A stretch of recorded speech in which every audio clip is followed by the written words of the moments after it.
Gary, Ross Lyon. Yep. He's a man of a similar thought process to you, and goal kicking is an issue that just can be addressed and needs to be addressed for them. Skills in general, Jared. Let's not just narrow it down to goal kicking. Let's just the general level of skills. You got your absolute elite, and then it drops away terribly. And Rossi's suggesting something terribly, terribly radical.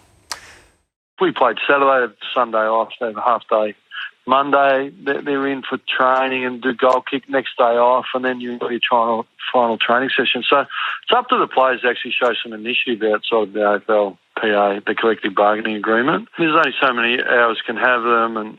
But look, I looked out the window the other day. Jesse Hogan was in on his day off having shots at goal, going through his routine, and he kicked straight on the weekend after the week before. So it's really about player initiative. Well, you know him better than anybody, Roosie. Is that an insight into the message he's giving his players? It's up to you blokes. It's up to you grab the initiative. Don't care what the Players Association say. We want to become full-time. Yeah, and these were back-to-back-to-back. So this is what he's referring, and that's a big statement for an AFL coach. I mean, and I know, as Brandon material, I know all 18 are getting frustrated. They're getting frustrated, the lack of availability of the players, the lack of time that they're able to put their craft in.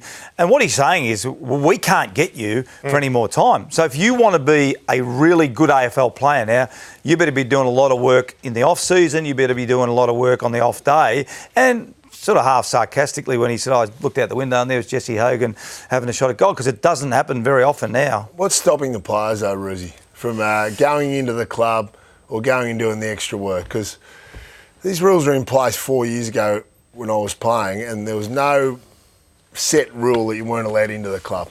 Yeah, I can't answer that question, Brownie, because I think what Ross is saying is we can't direct you to do it. So you can absolutely come and do it for yourself. So you'd have to ask a group of players. You'd have to say, well, why aren't you spending more time at your craft? And I think it is an issue, Gaz. When you go to the footy, and I was there Saturday night, and when you look at David Mundy, he stands out so far head and shoulders above anyone else. Scotty Pendlebury and Sidebottom, they stand out so far head and shoulders. Whitfield, yeah, Kelly, both sides of the body. It's just here, down to here. Have a look at this graphic here in terms of the kick inside 50, which still remains as important as any in the game. And this is the drop-off over time. I mean, we saw on Friday night Melbourne, again, dominate a game, inside 50 opportunity, just missed targets by a streak. St Kilda had opportunity in the second quarter.